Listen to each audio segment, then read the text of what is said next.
मिनश्शैतानिर्रजीम बिस्मिल्लाहिर्रहमानिर्रहीम। मैं Mohammad Imran Ghazi, general secretary Multan tax bar association. आज एक इंतहाई अहम टॉपिक मशीन लर्निंग और आर्टिफिशियल इंटेलिजेंस पर केस लॉज को हम किस तरह समझ सकते हैं, इसके लेकर पेश खिदमत हूँ।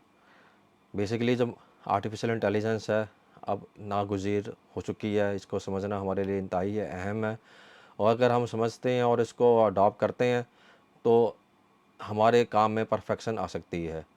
आर्टिफिशियल इंटेलिजेंस की दो शाखें हैं, एक मशीन लर्निंग और एक डीप लर्निंग। मशीन लर्निंग का बेसिकली जो कंसेप्ट है वो आपका शुरू होता है मशीन की लर्न कराने से। आप मशीन को पास्ट डाटा देते हैं और आपका जो पास्ट डाटा मशीन जब सीखती है उसको उसके ऊपर प्रोबेबिलिटी के साथ वो आगे प्रिडिक्शन करने के काबिल हो जाती है। और उसके बाद अगर इसकी एग्जांपल ऐसे है कि हम अगर मौसम का उसको एक मशीन को मुकम्मल पास्ट डाटा पिछले 5 साल 10 साल का अगर हम उसके अंदर फीड कर देते हैं तो वो बता सकता है जी कि कल बारिश होने के क्या चांसेस हैं।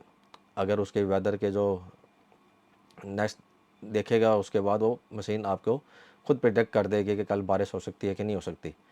लेकिन इसी तरह अगर आप दूसरी तरफ डीप लर्निंग की तरफ जाते हैं तो डीप लर्निंग बेसिकली दिमाग की तरह जैसे डिसीजंस होते हैं, न्यूरॉन्स में सिग्नल्स जाते हैं आते हैं, तो वो भी इस बिलियंस में आपके एक सिग्नल्स को उसमें डीप लर्निंग में सिग्नल दिए जाते हैं और वो जो परफेक्ट डिसीजन होता है वो आपको मशीन डीप लर्निंग में मिल जाता है।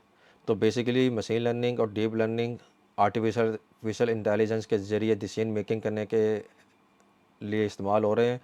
और इनकी वजह से फ्यूचर अब आपका कन्वर्ट होता जा रहा है। इवन कि आपकी अदालती नज़ायर आपके अहकामात वो भी अब बाहर के मुल्क में यूरोप में आर्टिफिशियल इंटेलिजेंस में बहुत हेल्प ली जा रही है। और केस बनाने के लिए पटिशन बनाने के लिए ग्राउंड्स बनाने के लिए भी आर्टिफिशियल इंटेलिजेंस बहुत हेल्पफुल हो रही है। तो आज पाकिस्तान के अंदर हम कैसे पाकिस्तान के जो अदालती अहकामात हैं उनको हम किस तरह डीप लर्निंग आर्टिफिशियल इंटेलिजेंस के ज़रिए हम उसको एक्सट्रैक्ट कर सकते हैं, उसको अपने मफाद में उनका क्रैक्स है। हम अदालती अहकामात को उसको समझने के लिए हमारे पास अगर एक लाल लेमैन आदमी है और वो नहीं समझता कि अदालती हुक्म में क्या लिखा हुआ है इंग्लिश में कैसे वो उसको, तो आज मैं एक जो मशीन लर्निंग है आपका आर्टिफिशियल इंटेलिजेंस का एक टूल है जो बेसिकली बना तो रिसर्च पर्पज़ के लिए है। और रिसर्च पेपर जो डॉक्टर पीएचडी कर रहे होते हैं उनके लिए उन्होंने बनाया है। लेकिन उसमें मैं आपको आज बताऊंगा जी कि उस पे टूल को हम अपने अदालती अहकामात को समझने के लिए कैसे इस्तेमाल कर सकते हैं। सबसे पहले तो हम वेबसाइट है हमारी जो एक रिसर्च पेपर्स को डेवलप करने के लिए बनाई गई है, उसको समझने के लिए बनाई गई है। उसमें हम अपना एक अकाउंट बनाएंगे। अकाउंट से मुराद है कि अगर आपका जीमेल का अकाउंट है, मैंने अकाउंट मेरा ऑलरेडी बना हुआ है, तो typeset.io ये वेबसाइट का डोमेन है और आपने इस वेबसाइट पे आना है और अपना एक अकाउंट बना लेना है। अगर आपके पास जीमेल में अगर आपने क्रोम में खोला हुआ है तो आपको ऑप्शन देगा जी कि आप अपनी जीमेल आईडी से भी इसको असेस कर सकते हैं। अब वो आपसे इसमें पेपर्स मौजूद है, बेसिकली रिसर्च पेपर्स है जो मशीन इसी तरह मशीन लर्निंग नेचुरल लैंग्वेज मसलन इसमें ऑलरेडी पेपर्स भी मौजूद है। लेकिन हमारा बेसिकली पीएचडी रिसर्च से कोई ताल्लुक़ नहीं है। हम तो आज मैं आपको जो टॉपिक है मेरा वो केस लॉज के ऊपर है कि हम केस लॉज जो हमारे लाहौर हाई कोर्ट ट्रिब्यूनल के फ़ैसले, सिंध हाई कोर्ट के फ़ैसले, सुप्रीम कोर्ट के फ़ैसले, इनके एब्स्ट्रैक्ट को हम कैसे आसान अल्फाज में समझ सकते हैं। अगर हम पूरा फ़ैसला नहीं पढ़ना चाहते तो हम एक उसका कंक्लूजन उसका उसको एक्सप्लेनेशन कैसे ले सकते हैं, उसका सिनॉप्सिस हम कैसे हासिल कर सकते हैं। इन सिनॉप्सिस को हासिल करने के लिए हम सिंपली हमें केस लॉ की रिक्वायरमेंट है। तो हम केस लॉ के लिए वेबसाइट है हमारे पास जिसकी सब्सक्रिप्शन हमने ली हुई है और वो है parklaws.live। इस पर आते हैं, अपना आईडी देते हैं और आईडी देने के बाद हम मिसाल के तौर पर 2022 का कोई भी हम केस लॉ उठाते हैं और केस लॉ को हम चाहते हैं कि हम उसको समझें। तो 2022 पीटीडी क्योंकि टैक्स का मेरा बैकग्राउंड है तो मैं टैक्स के बैकग्राउंड में टैक्स के ही केस लॉ उठाऊँगा। अदरवाइज़ आप क्रिमिनल सिविल केस लॉज भी उठा सकते हैं। अब 2022 पीटीडी 1 लाहौर हाई कोर्ट का रावलपिंडी बेंच का फ़ैसला है तो इसको हम अपने पास सेव करते हैं। और सेव करने के लिए हम इसको कंट्रोल पी करेंगे।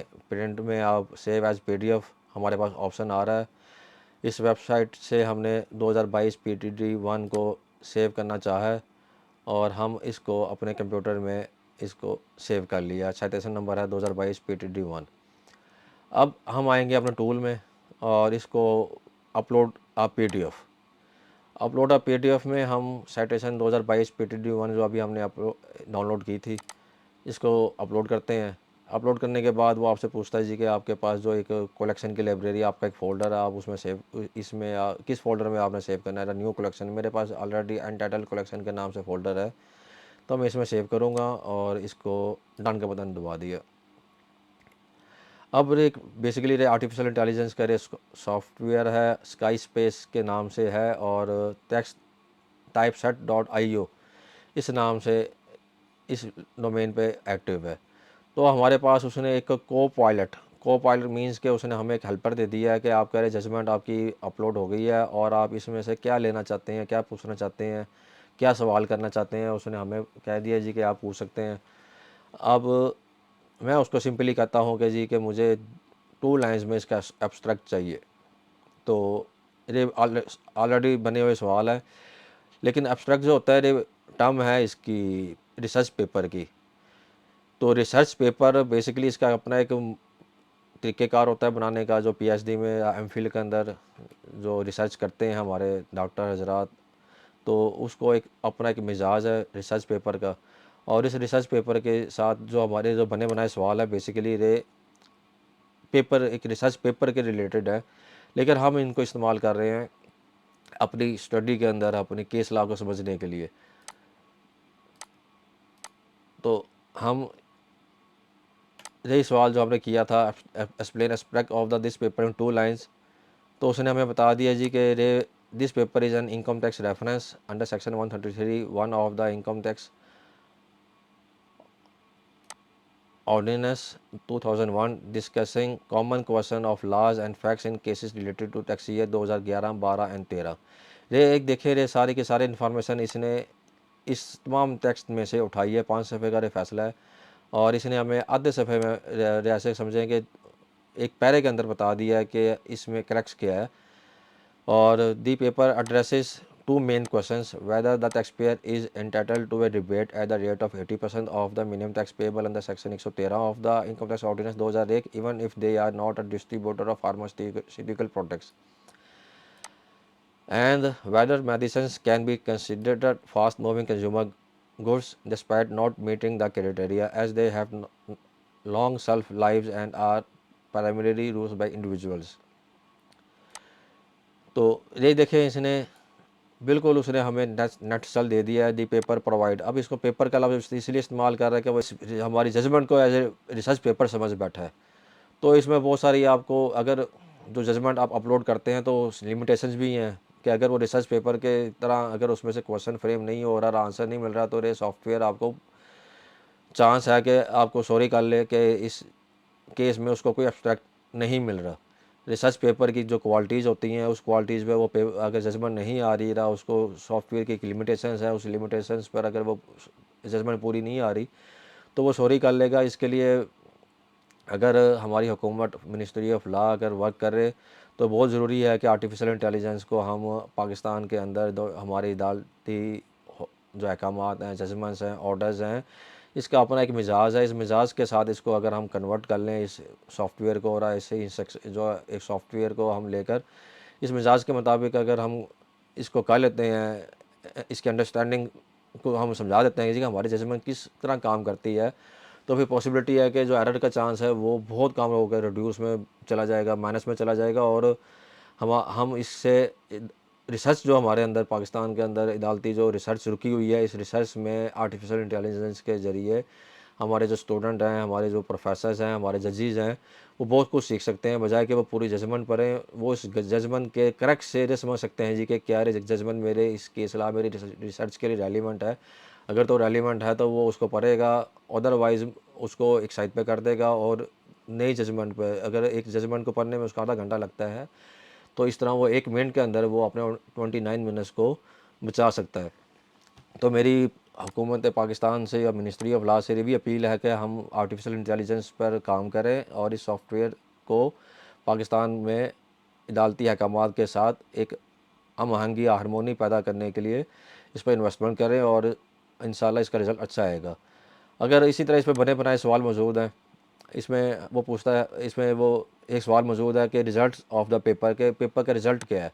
अगर मैं इसे पूछता हूँ अपने को पायलट से कि मुझे बताए कि जी के ये जो जजमेंट है इसका रिज़ल्ट क्या है, तो ये इसने रिज़ल्ट भी बता दिया। दी पेपर कंक्लूड दैट कंप्यूइंग order dated 7/4/2015 is set aside and the matter is remanded to the appeal tribunal in revenue for a fresh decision. और फिर आगे वो बात करता है जी कि paper also clarifies that pharmaceutical products and fertilizers are to be treated as distinct and independent classes of products from consumer goods in relation to which tax reduction has been allowed under class 8 of part 3 of the second schedule to the income tax ordinance 2001। अब आप कहते हैं जी कि ये class 8 क्या चीज़ है, आप पूछना चाह रहे हैं उसे, तो आप उसको कॉपी करके यहाँ पर एक्सप्लेन के साथ क्लास 8 पार्ट, तो वो उसको क्वेश्चन कर सकते हैं। इस रिसर्च पेपर के अंदर आपका जजमेंट के अंदर जो भी क्वेश्चन कोई टर्म इस्तेमाल हुई है तो आप पूछ सकते हैं कि वो क्या चीज़ है, और देखें उसने इस पे आपके पे जजमेंट में से क्लास 8 को डिफ़ाइन कर दिया है कि जजमेंट में जो क्लास 8 को डिफ़ाइन किया गया वो इन अल्फाज में किया गया है कि अलाउस फॉर टैक्स डिडक्शन और assumption for certain categories of products falling under consumer goods. This clause specifically pertains to fast-moving consumer goods and provides for tax reduction of assumption for these products। अब मैं चाहता हूँ कि fast moving consumer good की जो definition है वो मुझे एक्सप्लेन कर दे। अगर तो इस जजमेंट में हुई तो वो मुझे लाजमी बताएगा, अदरवाइज़ वो सॉरी कर लेगा। वर्किंग हो रही है। और ये देखें जी, fast moving consumer goods refers to products that are sold quickly and at relatively low cost। These products have a high turnover rate and are consumed on a daily or regular basis by the general public। The term fast moving consumer goods is specifically mentioned in class 8 of part 3 in the second schedule to the income tax ordinance 2001। This clause provide for tax reduction or assumption for distributors of pharmaceutical products, fertilizers and consumer goods including fast moving consumer goods। तो आप इस judgement के अंदर अगर कोई topic कोई चीज़ समझना चाहते हैं तो आप उसको भी समझ सकते हैं, पूछ सकते हैं। मिसाल के तौर पे हम कहते हैं कि डिस्ट्रीब्यूटर एक लफ्ज़ इस्तेमाल हुआ है, तो एक्सप्लेन अगर, क्योंकि इनकम टैक्स में फास्ट मूविंग कंज्यूमर गुड में ये जो एजम्पशन है डिस्ट्रीब्यूटर्स को है, तो डिस्ट्रीब्यूटर के बारे में हमने उसे पूछ लिया कि जिस जजमेंट में डिस्ट्रीब्यूटर के बारे में क्या कहा गया है।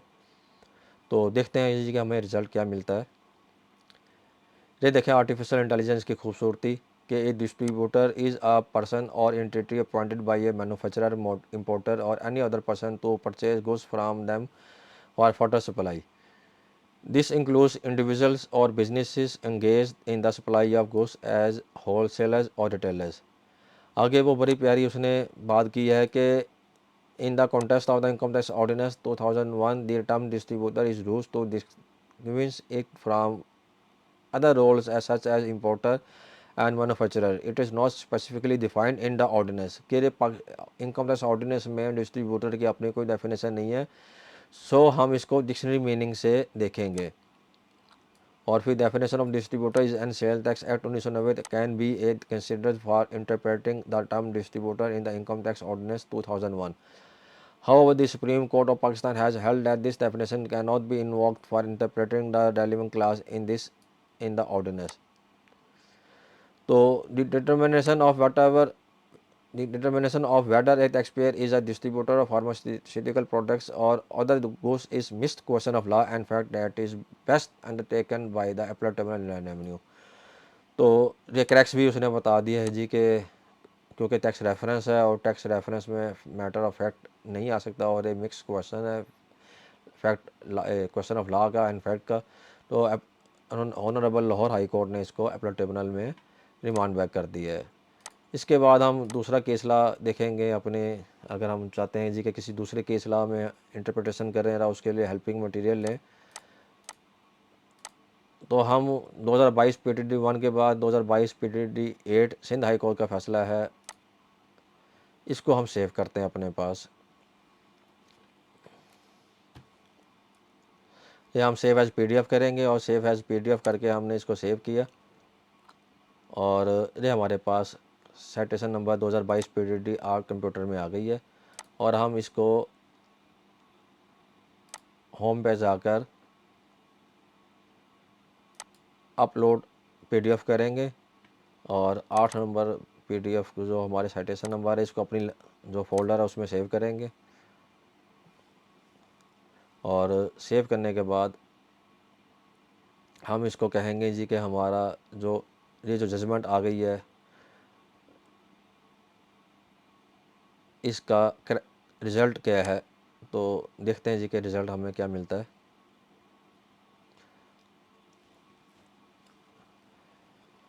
The tribunal allowed the appeal of the respondent stating that jewelry was not liable to be confiscated under Section 8 and 89 of Custom Act 89।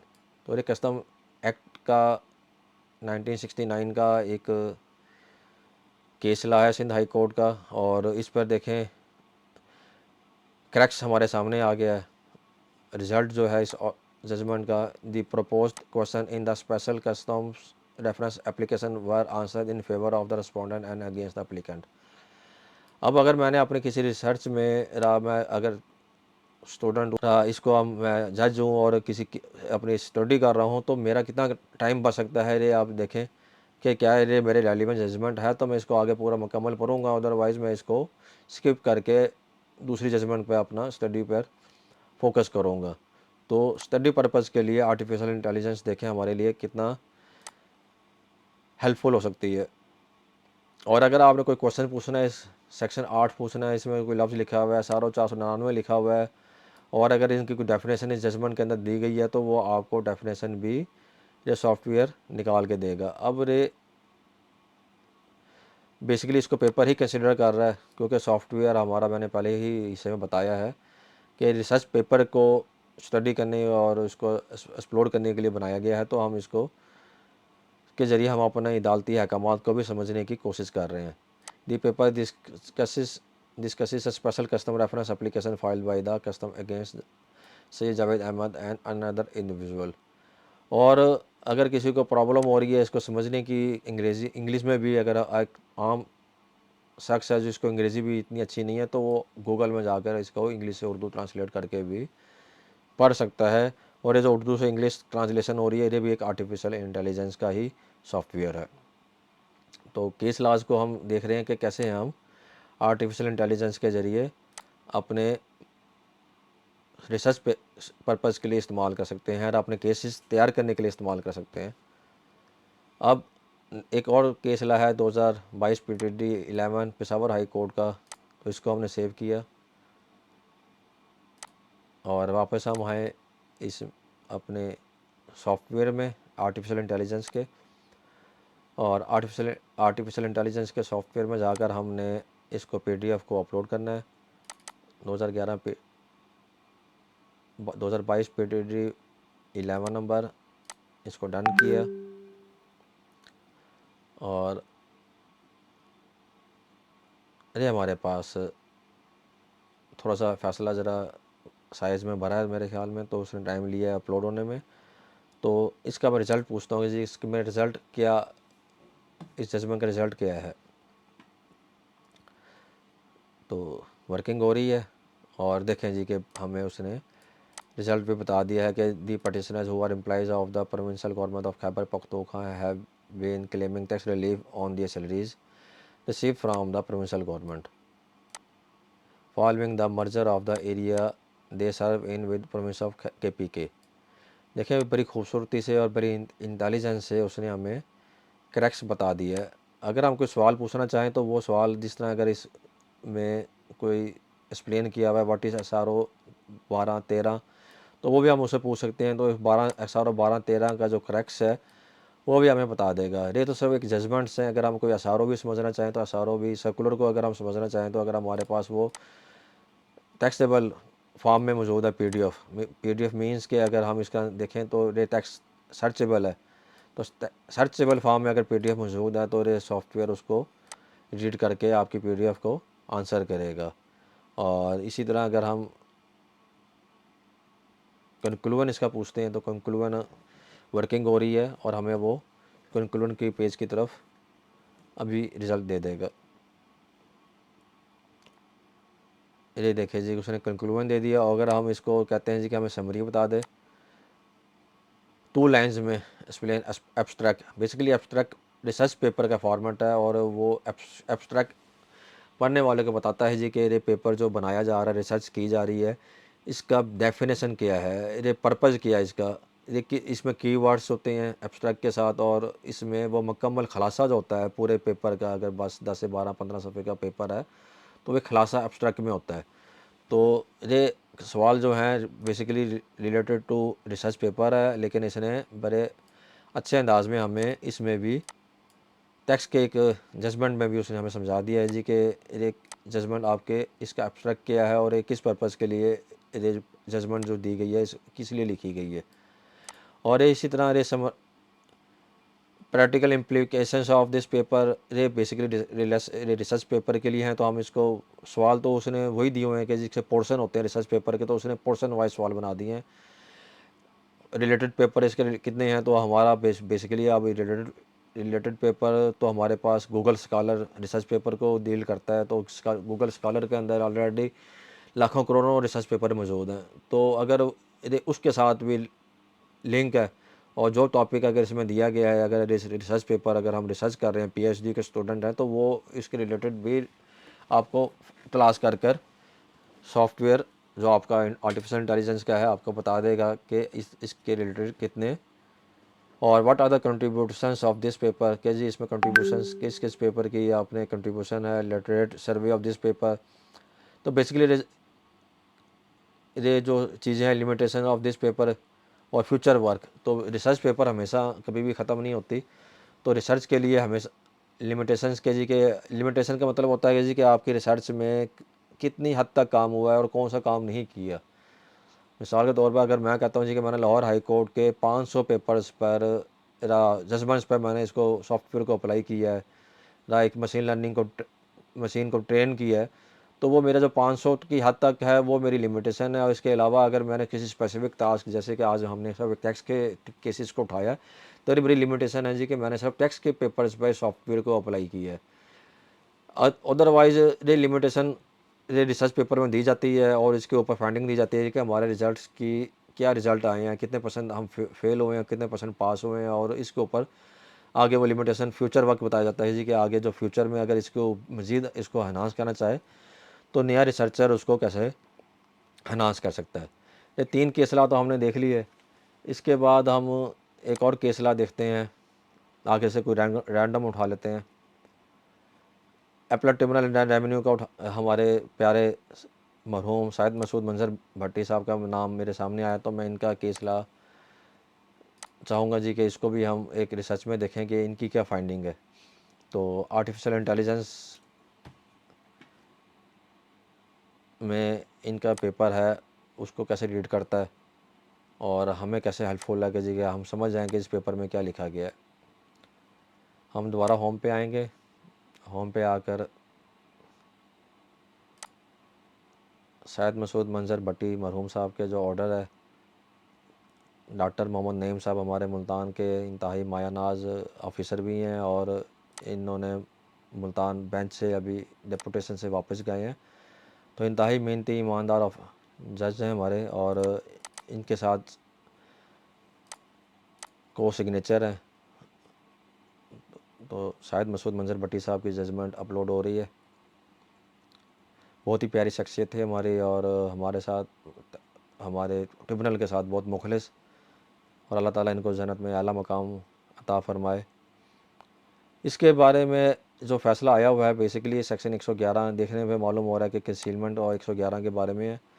तो हम पूछ लेते हैं जी कि इसका रिज़ल्ट क्या है। अब वो रिज़ल्ट ऑफ द पेपर की तरफ जा रहा है। तो result of the paper means कि वो रिसर्च पेपर समझ रहा है इसको, लेकिन बेसिकली जजमेंट है। और अगर मिनिस्ट्री ऑफ लॉ थोड़ा सा तवज्जो दे तो हम इसको इस सॉफ्टवेयर को केस लॉ के साथ भी हम आहंग कर सकते हैं। तो रिजल्ट्स ऑफ द पेपर है जी कि दी appellant's appeal was allowed and the appeal liability was raised by taxing the total gross sales instead of imposing tax on net profit and from the business after deducting all business expenditures permissible under the law. तो बहुत एक अच्छा approach के साथ एक फ़ैसला हुआ है। The appellants appeal was allowed and the appealing liability was raised by taxing the total gross sales instead of imposing tax on net profits and from the business after deducting all business expenditures permissible under the law। तो जो department ने expenses को permissible under the law था वो allow नहीं किया था। तो बहुत प्यारी जजमेंट दी है और इसमें उन्होंने कहा जी कि तमाम एक्सपेंसेस को मैनेज करने के बाद जो नेट प्रॉफिट आएगा उस पर टैक्स देना है।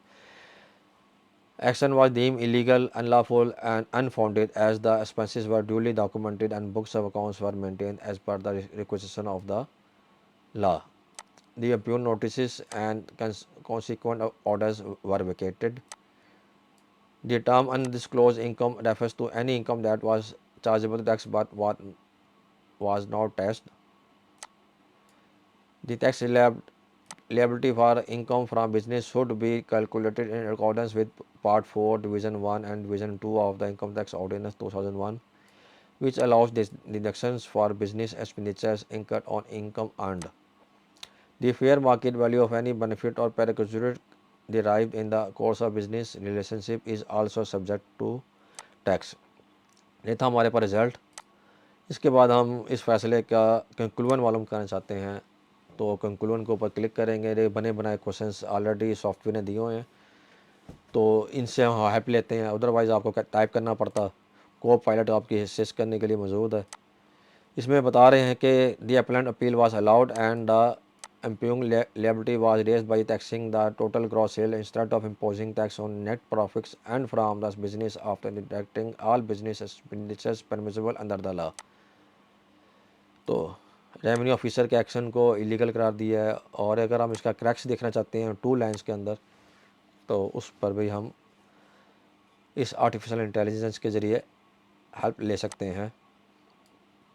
और अगर इसकी भी अगर समझ नहीं आ रही तो फिर हम इसको गूगल में जाकर ट्रांसलेट उर्दू में भी हम करके समझ सकते हैं। The appellant appeal was allowed and the impugned liability was raised by taxing the total gross sales instead of imposing tax on net all business expenditures impermissible under the law। तो relief दिया गया है, उसने cracks में बता दिया आपको। और अगर आप पूछते हैं जी कि अगर इसमें जो लफ्ज़ इस्तेमाल हो रहे हैं सेक्शन 111, तो व्हाट इज़ सेक्शन 111, तो अगर हम इसे यही पूछ लेते हैं तो explain section 111 of income tax ordinance 2001।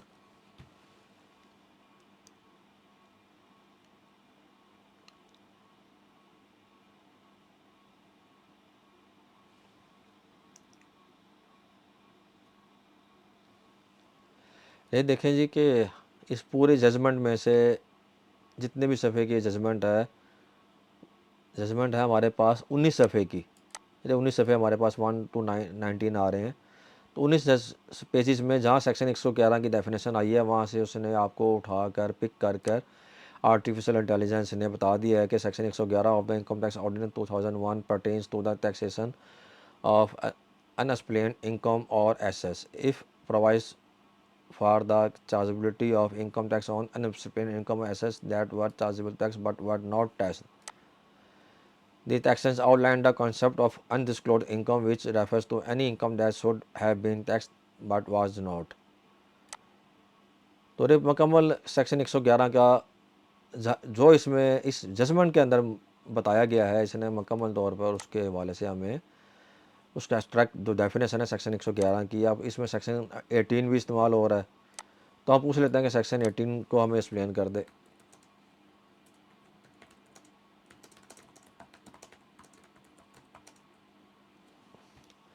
तो ये हमने उसको टाइप कर इनकम टैक्स ऑर्डिनेंस 2001 के मुताबिकत से सेक्शन 18 को एक्सप्लेन करने का कहा है। और देखते हैं जी कि हमारे पास क्या रिज़ल्ट आता है। रिज़ल्ट आ गया जी। Deals with the chargeability of income from business for tax purposes। It states that the profits and gains of any business carried on by a person during a tax year excluding income exempt from tax shall be subject to tax under the head income from business।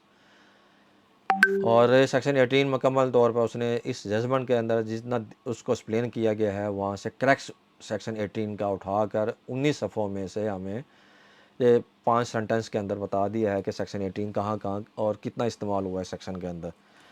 अगर हम artificial intelligence पर पाकिस्तान की government और ministry of law अगर थोड़ा सा time दे और थोड़ा सा इस पर तवज्जो दे तो रिसर्च के लिए, एक जजमेंट को समझने के लिए आर्टिफिशियल इंटेलिजेंस के लिए हम इस्तेमाल करके जजमेंट का प्रॉपर एक सॉफ्टवेयर बना सकते हैं।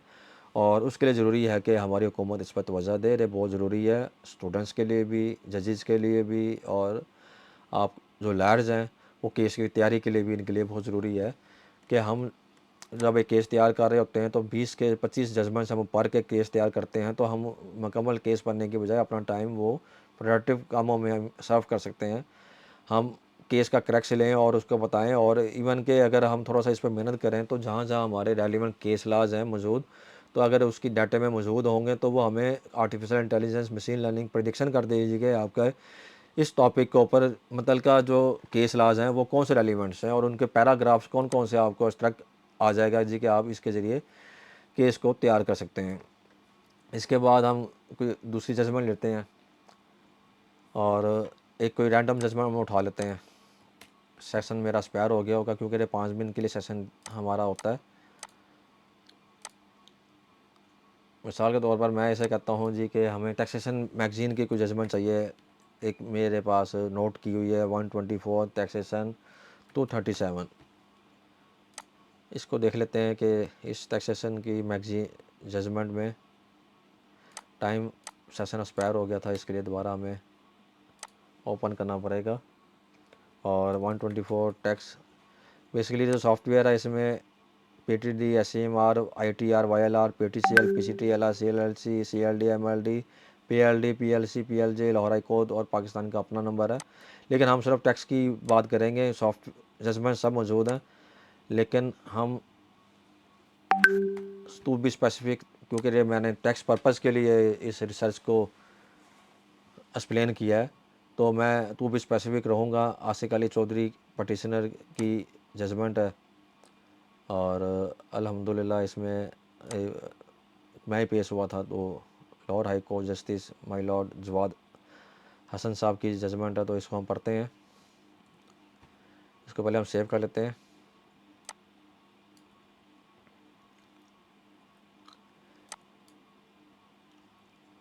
थोड़ा सा मैं इसका क्रैक्स बता दूं कि 2021 में हमारे पास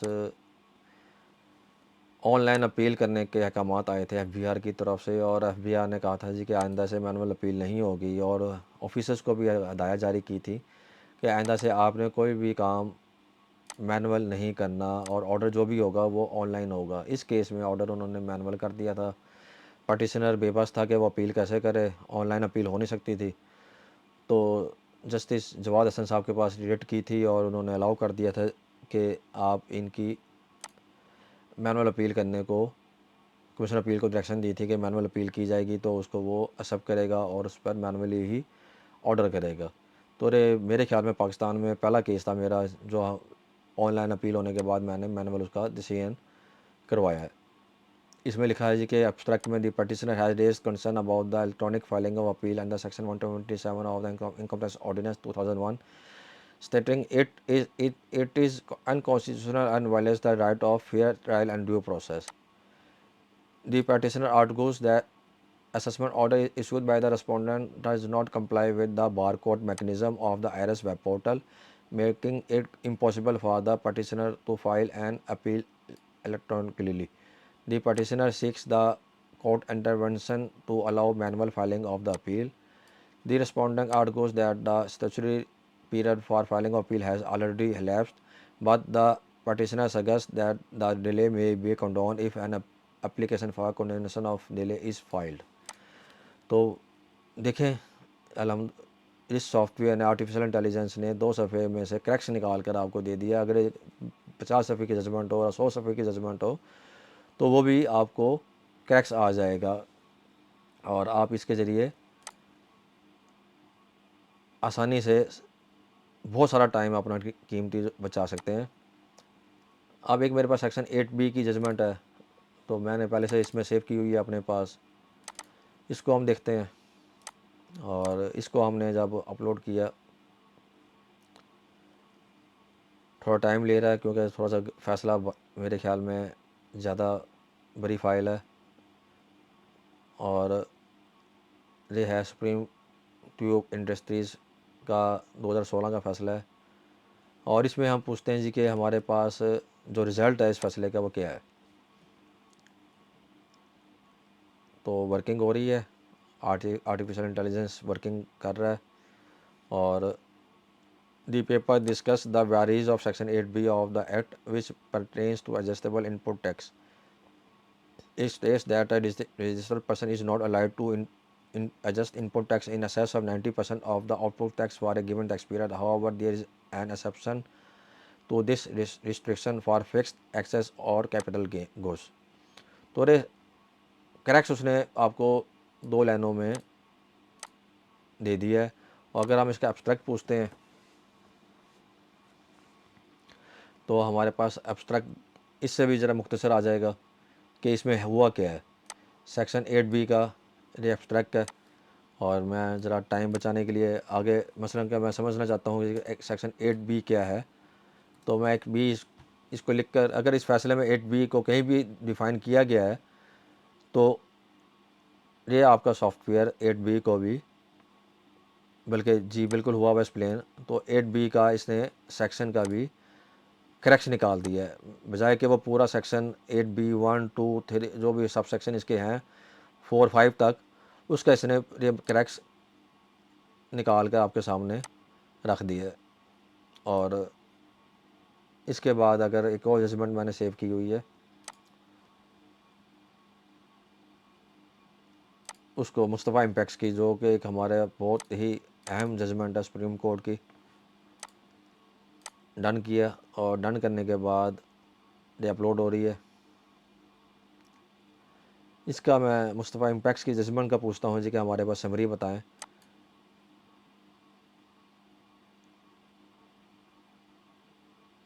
तो वर्किंग हो रही है। और हमें मुस्तफ़ा इम्पैक्ट्स का बैकग्राउंड बता दूं कि ये बेसिकली कानून बनाने, कानून साजी और रूल्स के ऊपर जजमेंट आई थी ऑनरेबल सुप्रीम कोर्ट की। और इसमें लिखा हुआ है कि involving importers of cellular phones and textile goods who had previously enjoyed exemption from sale tax granted by the federal government. The exemptions were later withdrawn or modified through notification issued under the Sale Tax Act 1990। इसमें फिर appellate के आर्गूस और फिर respondents के argue, और इस तरह आखिर में कंक्लूजन दिया है कि the constitution and the rules of business are cited as relevant legal frameworks for executive actions. ये तो एक्शन आपका, इसका एब्स्ट्रैक्ट पूछ लेते हैं। एब्स्ट्रैक्ट की वर्किंग हो रही है और हम देखते हैं कि एब्स्ट्रैक्ट के बारे में क्या व्यू आता है हमारे आर्टिफिशियल इंटेलिजेंस के सॉफ्टवेयर का। The respondent argue that the impugned notification have been lawfully issued. They assert that the Prime Minister or Minister is empowered to exercise executive authority and not necessarily the entire cabinet. तो basically ये law making के ऊपर judgement थी, और इसको उसने बड़े अच्छे अंदाज में और एक आर्टिफिशियल इंटेलिजेंस को इस्तेमाल करते हुए सॉफ्टवेयर ने उसका क्रैक्स हमारे सामने रख दिया है। अगर आपको इसमें क्वेश्चन करना चाहें तो क्वेश्चन भी वो आपको आंसर करेगा। और कंक्लूजन इसका पूछ लेते हैं।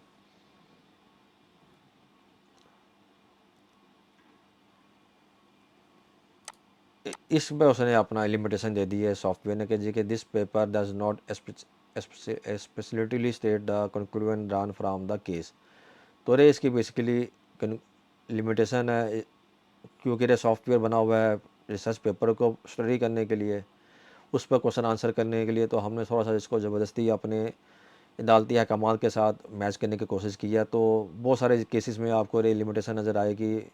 सॉफ्टवेयर आपको बता देगा जी कि मेरे लिए पढ़ना मुश्किल है, या मुझे इसका जो स्टाइल है वो रिसर्च पेपर के साथ मैच नहीं करता, तो मैं इसको एक्सप्लेन नहीं कर सकता।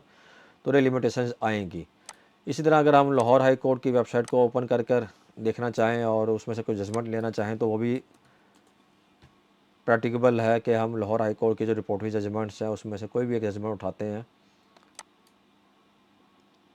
तो उसको भी हम उसका करेक्ट्स वगैरह ले सकते हैं।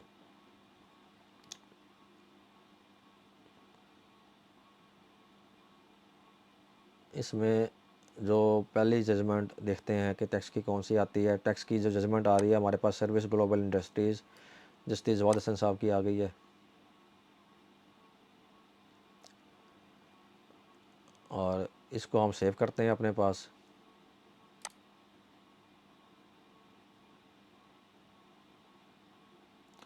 ये जजमेंट जहाँ तक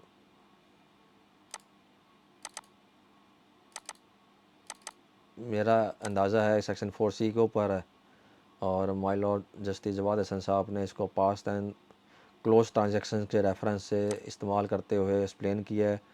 और एक्सप्लेनेशन में ये कहा है कि जी कि अगर रिटर्न भी आपकी जमा हो गए, अकाउंट्स जमा हो, अगर अकाउंट्स बन गए हैं, क्लोज़ हो गए हैं, ऑडिट मुकम्मल भी हो गया है, तो जब तक उसका स्टैट्यूटरी पीरियड टैक्स ईयर का ख़त्म नहीं हुआ तो वो पास एंड क्लोज ट्रांजैक्शन नहीं होगा, और उसको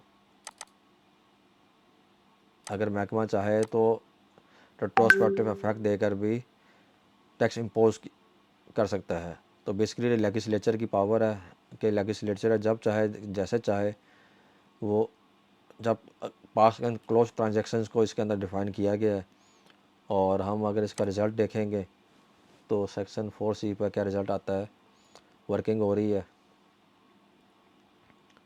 तो इस जजमेंट में my lord justice Jawad Hasan sahab ने अलाउ किया है कि section 4C as per law है, और इसका रिट्रोस्पेक्टिव इफेक्ट 2022 के लिए अगर लेजिस्लेचर ने इंटेंट किया है तो वो बिल्कुल इम्पोज हो सकता है। तो देखें जी, इसने मुकम्मल जजमेंट में से आपको अगर आप देखेंगे काफ़ी अच्छी लंबी, काफ़ी ज़्यादा पेजेस हैं इसके, खासे खासे पेज हैं, और 4C को उसने निकाल लिया है। If mentions that if the tax is not paid by a person liable to pay it, the commissioner and can determine the tax payable and serve a notice of demand specifying the tax payable। तो इसमें हम पूछ लेते हैं जी के define explain pass and close transaction. Basically जो principal है पास and close transaction का, हम उस वक्त लेते हैं जब कोई केस टाइम बार हो जाए। और इस जजमेंट में दो तरह के पटिशनर थे, और इन दो पटिशनर्स में से एक पटिशनर वो थे जो कह रहे थे कि हमारा स्पेशल टैक्स ईयर है और हमारा तो अकाउंट्स भी ऑडिट हो गया है, तो अब हमें अगर टैक्स लगाया जा रहा है तो अब वो पास एंड क्लोज ट्रांजैक्शन हो गया है।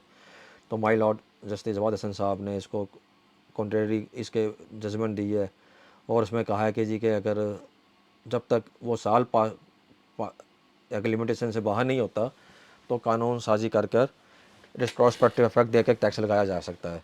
और पास एंड क्लोज ट्रांजैक्शन को रेफर्स टू अ ट्रांजैक्शन और even that has already occurred and is considered final and complete. तो उसके ऊपर इस जजमेंट ने जहाँ जहाँ लफ्ज़ इस पास एंड क्लोज ट्रांजैक्शन का इस्तेमाल हुआ है उसका डेफिनेशंस को एक डेफिनेशन स्टाइल में बना के हमें एक्सप्लेन कर दिया है।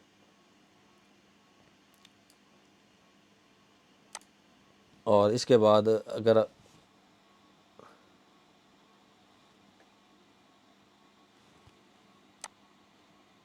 कोई हम सवाल करना चाहें इसमें से पास एंड क्लोज ट्रांजैक्शन की बजाय एक्सप्लेन सेक्शन 4C,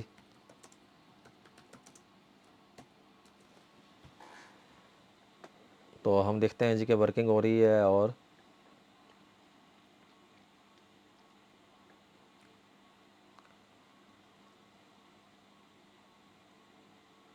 इस जजमेंट में सेक्शन 4C को जहाँ अगर डिफ़ाइन किया गया है तो देखें सेक्शन 4C को उसने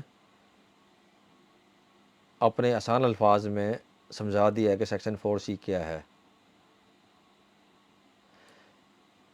तो थोड़ा सा उसने लिमिटेशन का भी इज़हार किया है कि please note that the provided source do not offer a detail explanation of section 4C but these provides provided as general understanding of scope and provision. इसके बाद रही सॉफ्टवेयर हमें एक और सर्विस भी देता है कि हम इसमें से एक तो क्वेश्चन हम को पायलट के ज़रिए यहाँ पे लिख के भी कर सकते हैं, लेकिन अगर हम क्वेश्चन नहीं लिखना चाहते और इसी में से अगर हम फैसला इस सॉफ्टवेयर के अंदर रह के हम पढ़ रहे हैं और पढ़ते हुए हमें कोई चीज़ समझ नहीं आ रही और हम उसको समराइज़ करना चाह रहे हैं, एक पैराग्राफ है उसको हम समरी करना चाहते हैं, तो उसको हम पूछ सकते हैं इसके आसान अल्फाज में कि इसको खुद कह सकते हैं जी कि हमें वो ज़रा समझा के बताए कि वो कि सॉफ्ट कि इसका मतलब क्या है। उसके लिए मिसाल के तौर पर हम नीचे आ रहे हैं और इसको हम read full PDF in full screen कर लेते हैं। तो बेसिकली ये 40 सफ़े का फ़ासला है। इस वक्त हम सफ़ा नंबर 15 पर है। नेक्स्ट पेज पे जाने के लिए हमें PDF रीडर आसानी दे रहा है कि हम नेक्स्ट पेज पे भी जा सकते हैं और प्रीवियस पेज पे भी जा सकते हैं। तो हम इसका कोई एक पैरा सेलेक्ट करते हैं कि हमें उस पैरे के ऊपर अंडरस्टैंडिंग चाहिए। तो उस पैरे की अंडरस्टैंडिंग के लिए हम इसको कोई मैटर हम सेलेक्ट करते हैं जहाँ से हमें कोई समझ में आए कि जी के ये डॉक्टर 9 ऑफ टेक्सटिलिज्म। तो हम इसको समझना चाह रहे हैं जी कि व्हाट इज़ दिस। तो हम इस मैटर को हम सेलेक्ट करेंगे और सेलेक्ट करने के बाद हम कहीं पे इसको रोक देंगे इधर तक, सब पैरा नंबर 24 तक। तो बेसिकली इसमें डिस्क्रिमिनेशन भी आ गया है। तो हम इसको समराइज़ करने का ऑप्शन बोलेंगे। अब देखिए जी, इसने जो हमने टेक्स्ट सेलेक्ट किया था उसको भी ये सॉफ्टवेयर समराइज़ कर रहा है कि the doctrine of textualism asserts that statutes should be interpreted based on their plain meaning, not the intent of the legislature or legislative history। तो जितना हमने पैरा नंबर 22 और 23 को सेलेक्ट किया था तो उसने वो हमें आसान अल्फाज में समराइज़ कर दिया है। और अगर हम सिर्फ डिस्क्रिमिनेशन को समझना चाह रहे हैं तो हम सिर्फ डिस्क्रिमिनेशन को सेलेक्ट करेंगे और सेलेक्ट करने के बाद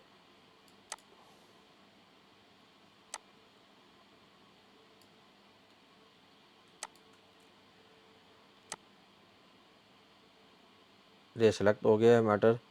और सिर्फ और इसको हम एक्सप्लेन टेस्ट, वो समराइज़ था, अब हम एक्सप्लेन टेस्ट कर रहे हैं। तो इसने यहाँ पर सारा टेक्स्ट हमें खुद ही कॉपी करके पेस्ट कर दिया है। इससे पहले इसने समराइज़ करने के लिए कॉपी करके पेस्ट कर दिया था और अब हमारे सिंपल अल्फाज में ये एक्सप्लेन कर रहा है। The highlighted text pertain to the argument of the petitioner regarding discrimination in the imposition of super tax under section 4B of the ordinance। तो अगर आप किसी पैरा को आपको समझ नहीं आ रही तो आप उसको एक्सप्लेन करने के लिए भी कह सकते हैं या उसकी समरी बताने के लिए भी आप इस सॉफ्टवेयर के ज़रिए आर्टिफिशियल इंटेलिजेंस से हेल्प ले सकते हैं। तो ये बड़ा अच्छा फ़ीचर है। और इसके बाद हम सॉफ्टवेयर में वापस आते हैं। अगर इसी तरह हमारे पास इस सॉफ्टवेयर में जो हमारे पास पाक क्लास का है डॉट लाइव, तो इसमें ऑप्शन है इनकम टैक्स का सेल टैक्स में circular letters, SRO, principle of taxation, alphabetical letter, important case laws, SRO notification, general order sale tax के हैं। तो मिसाल के तौर पे मैं किसी सर्कुलर लेटर को समझना चाह रहा हूँ कि उसमें क्या लिखा हुआ है। तो 1963 से लेकर 2019 तक के इसमें सर्कुलर लेटर्स इनकम टैक्स के मौजूद हैं। मैं आता हूँ मिसाल के तौर पे 2012 के किसी भी साल पर एक रैंडम उठाता हूँ। तो एक क्लैरिफिकेशन आई हुई है, clarification regarding amendment made in section 152 of income tax ordinance 2001। इसको मैं सेलेक्ट करता हूँ। इसको रातों ही मेरे पास एक ऑप्शन है कि जी कि मैं इसको कॉपी पेस्ट कर लूँ बजाय कि मैं PDF बना के लेके जाऊँ। या फिर दूसरा ऑप्शन यही है कि जी कि बेहतर है कि मैं इसको इमरान लतीफ़ मिन्हाज साहब का ये साइन से सेक्रेटरी विद होल्डिंग टैक्सेस थे, एक सर्कुलर लेटर जारी हुआ था 2012 में। आजकल अल्हम्दुलिल्लाह बड़े अच्छे मेंबर हमारे अकाउंटेंट इस्लामाबाद बेंच 2 में ड्यूटी सर अंजाम दे रहे हैं और बहुत ही अच्छा एक हमारे ऑफिसर हैं। महकमा FBR में बहुत अच्छा सरमाया है इमरान लतीफ़ मिन्हाज साहब। तो हमने इसको सेव कर लिया है। अब वही हम तरीका अडॉप्ट करेंगे। इसको हम वापस जाएंगे और वापस जाकर हम इसको अपनी होम पेज पे जाएंगे और होम पेज जाके इस फैसले को अपलोड कर देंगे, ये जो हमने सर्कुलर लेटर उठाया है। और इसको हमने सेव कर लिया अपने फ़ोल्डर में। और फोल्डर में सेव करने के बाद ये हमारे पास व्यू हो गया है। अब हम इस व्यू को हम कहते हैं जी कि हमें इसकी समरी बताई जाए।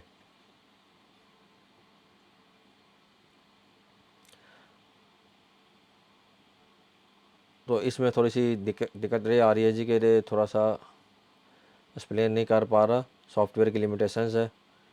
और इस लिमिटेशन में हम मज़ीद उसको कोई एक आध एब्स्ट्रैक्ट पूछ के देख लेते हैं। अगर एब्स्ट्रैक्ट उसके समझ में आ जाएगा तो शायद बता देगा। गिवन सोर्सेस में नहीं बता रहा तो हम एक और कोई दूसरा सर्कुलर लेटर उठा लेते हैं, कोई रैंडम सा देख लेते हैं। और 2010 में से सेक्शन 122C, ये 122C के ऊपर सर्कुलर आया हुआ है कि जी कि सेक्शन 122C किसे कहेंगे। तो हम इसको सेव करके अपनी लाइब्रेरी में लेके जाएंगे। फ़ाइल का नंबर है 2009 डॉस, तो जहन में रख लिया है। और इसमें हमने यहाँ पर आकर होम लाइब्रेरी में आए और हम इसको अपलोड सर्कुलर जो हमारा है डॉस वाला, इसको हम देख रहे हैं इधर मौजूद है 2009। इसको हमने फ़ोल्डर में कॉपी किया और कॉपी करने के बाद हम इसको पूछते हैं कि जी इसका समराइज़ करके बताया हमें। और बूम, ये देखें जी, the paper discuss the treatment of provisional tax demand and the compliance procedure for taxpayer. It addresses the issue of notice issued under Section 114, subsection 3 and 4 of the Income Tax Ordinance 2001 and the requirement of taxpayers to file returns of income। तो बड़े खूबसूरत तरीके से इसने हमारा जो circular letter है सारो जो भी हम इसको देते हैं तो वो भी एक्सप्लेन कर देगा। एब्स्ट्रैक्ट इसका पूछते हैं तो एब्स्ट्रैक्ट भी हमें सॉफ्टवेयर में से, अगर हम कुछ सर्कुलर लेटर्स इनकम टैक्स का ऑर्डिनेंस का कोई सेक्शन और एब्स्ट्रैक्ट देखें जी कि उसने the paper provides clarification on the treatment of provisional tax demand and the compliance procedure for tax payers under the income tax ordinance 2001। It discusses the provisions of section 122C which allows the commissioner to make a provisional assessment of taxable income and issue a provisional assessment order if a person fails to furnish a return of income। The paper also highlight that if the taxpayer files the requirement documents before the expiration of 60 days, the provisions of section 122C though are not applicable. The finality of the order passed under section 122C is achieved after 60 days from the date of service of the provisional assessment order। ये हमारे पास 122C जो कि मेरे ख्याल में 2010 के करीब हमारे एक लॉ में इंसर्ट हुआ था और 2-3 साल पहले इसको ख़त्म कर दिया गया है। तो लॉ का हिसाब बरसा रहा है और ऑफिसर के पास अख्तियार था जी कि बेस्ट जजमेंट कर सके। और जो बेस्ट जजमेंट अगर हमने 122C के अंदर जो होती है, अगर 60 डेज़ में 114 की रिटर्न जमा हो जाएगी तो ये ऑटोमेटिकली 122C का जो फैसला था 114 की रिटर्न उसने 100 के अगेंस्ट जमा कराया था तो वो अबॉलिश हो जाएगा। तो यही समरी जो एक क्लैरिफिकेशन किया है इसने आधे पैरे में उसने हमें समझा दिया है। तो बहुत ही एक अच्छा सॉफ्टवेयर है। और हम इसके बाद सेल टैक्स के सर्कुलर मौजूद हैं, सर्कुलर STGO मौजूद हैं। इसमें से कोई भी आप चाहते हैं जी कि समझना है, इनकम टैक्स का कोई सेक्शन 122 को आप उसकी समरी चाहते हैं तो वो समरी आपको ये सॉफ्टवेयर बना के दे देगा। सिर्फ आपने PDF उसकी अपलोड करनी है और अपलोड करके आपने अपनी लाइब्रेरी में उसको ऐड करना है और आपको ये सॉफ्टवेयर आर्टिफिशियल इंटेलिजेंस इस्तेमाल कर आपका एब्स्ट्रैक्ट और कंक्लूजन और क्रैक्स जो भी उसका ऑर्डर का है, सेल टैक्स की इनकम टैक्स के सर्कुलर का है, STGO का है, तो आपको सेक्शन का है, जो क्रैक्स है वो आपको आसान अल्फाज में सामने ले आएगा।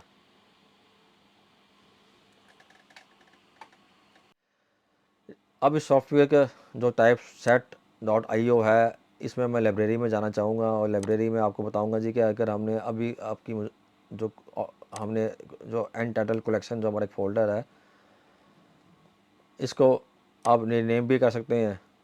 इसको आप केस लाज के नाम से भी इसको फ़ोल्डर को बना सकते हैं, बना लिया।